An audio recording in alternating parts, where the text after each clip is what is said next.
The Office of the Community Sector has recently completed a consultation cycle with both DHHS business units and the community sector organisations. What is planned for the next 6 months? The Office for the Community Sector has just completed, as you say, 9 months worth of consultation with the community sector, for which we're very grateful. I mean, we had literally hundreds of representatives from the sector assist us in identifying the needs for the partnership arrangements or the development and capacity building of the community sector.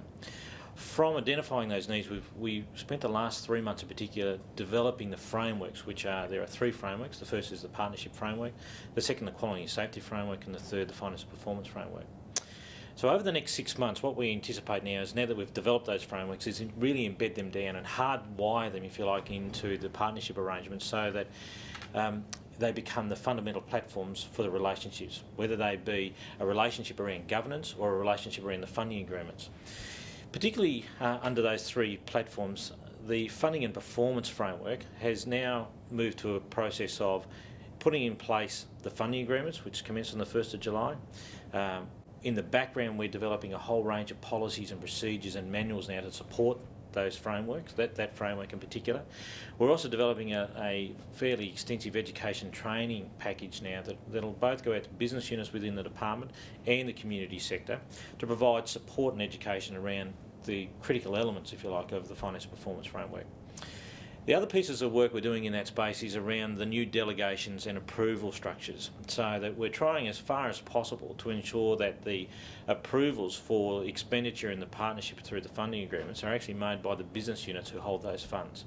And that's a critical step, because that'll both improve the relationship and, I guess, the direct relationship between the community sector organisation that's receiving the funds and the business unit who actually holds those funds. And so the relationship and the discussions happen at that level and can be approved at that level. The other thing that's happening under the finance performance framework is around the implementation of the new quality and safety standards, and specifically now the funding agreements refer to the purpose of the funding, the outcomes that are expected as a result of that funding, the key performance indicators, and new reporting structures.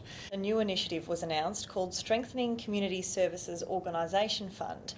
What is the purpose of this initiative? $50,000 that was announced by the Treasury in the budget to allow organisations to work collectively, particularly in relation to building partnerships, to identify efficiencies to be made within their governance structures, and ultimately to see if there are capacity to work together in order to improve consumer outcomes.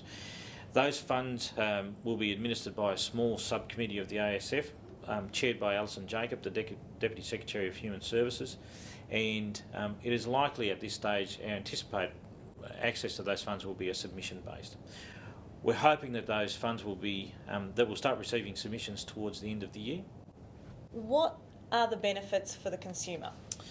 Everything that we do, and we are very passionate about this, has to be consumer focused. The consumer and the Tasmania community more broadly is central to all the activities that we do. If at the end of the day it doesn't benefit them, then we won't do it.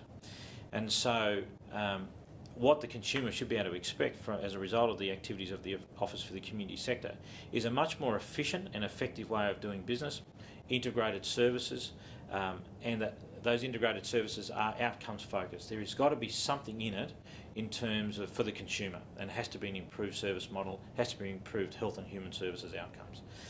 We need to do that in a very efficient and effective way so that the small amount of resources that we've currently got actually deliver the best possible outcomes for those consumers.